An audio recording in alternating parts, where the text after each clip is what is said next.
નવા વેરિયન્ટ એચએમપીવીને લઈને નિષ્ણાંત તબીબ ડોક્ટર સૌરભ વણજારાએ લોકોને ચેતવ્યા છે। એચએમપીવી કેસના હાહાકાર વચ્ચે સરકાર અને તબીબો એલર્ટ પર છે। 5 વર્ષથી વધુ વયના બાળકો અને 65 વર્ષથી વધુના વડીલોને વાયરસથી સંક્રમિત કરે છે। આ વાયરસ દર્દીઓને વધુ સમય સુધી તાવ રહે તો તબીબનો સંપર્ક કરવા પણ ડોક્ટર્સે અપીલ કરી। એચએમપીવીની એલર્ટ પર એરપોર્ટ પર પણ સ્ક્રીનિંગ રાખવા તબીબની અપીલો અને દેશથી આવતા પેસેન્જર્સને એચએમપીવી સંક્રમિત છે કે કેમ તે તપાસ કરવી જરૂરી છે। ભેજવાળા વિસ્તારમાં વધુ એચએમપીવીની અસર રહેતી હોવાનું તબીબનું અનુમાન છે।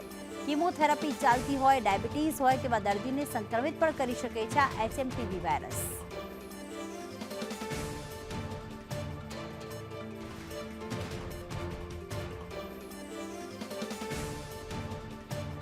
તો ખાસ એચએમપીવી માટે ભલે રાજ્ય સરકારે એવું કહ્યું હોય કે ગભરાવાની જરૂર નથી, પણ ડોક્ટર્સ એલર્ટ રહેવાની વાત ચોક્કસથી કરી રહ્યા છે। કારણ કે અત્યાર સુધી કુલ ભારત દેશમાં 8 કેસ નોંધાઈ ચૂક્યા છે, જેમાં ગુજરાતનો પણ સમાવેશ થાય છે। એની વચ્ચે ડોક્ટર્સ સાથે જ્યારે વાત કરવામાં આવી ત્યારે તેમણે કહ્યું કે કીમોથેરાપી ચાલતી હોય કે પછી ડાયાબિટીસવાળા દર્દીઓ હોય, એટલે કે જેમની જે કહેવાય કે રોગપ્રતિકારક શક્તિ ઓછી હોય કે ટ્રીટમેન્ટ ચાલતી હોય, તો તેમણે આ વાયરસથી એલર્ટ પર રહેવાની જરૂર છે। સાથે એવું જ કહ્યું કે 5 વર્ષથી વધુ વયના જે બાળકો છે અથવા વૃદ્ધો છે જેમની ઉંમર 65 વર્ષથી વધુની છે, તેમણે ખાસ સાવધ રહેવાની જરૂર છે।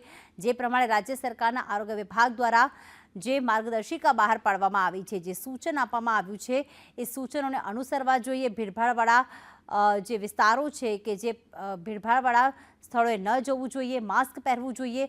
સાથે એવી પણ વાત કરી કે એરપોર્ટ ઉપર પણ સ્ક્રીનિંગની શરૂઆત કરવી જોઈએ।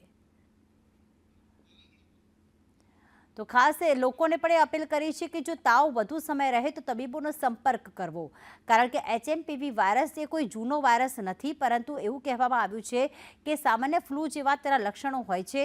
હજી આ વાયરસને લઈને કોઈ અહીંયા જીવલેણ સાબિત થયું નથી, કોઈ સિરિયસ થયું નથી, પરંતુ ચીનમાંથી જે આંકડા સામે આવી રહ્યા છે તેને લઈને એલર્ટ રહેવાનું કહેવામાં આવ્યું।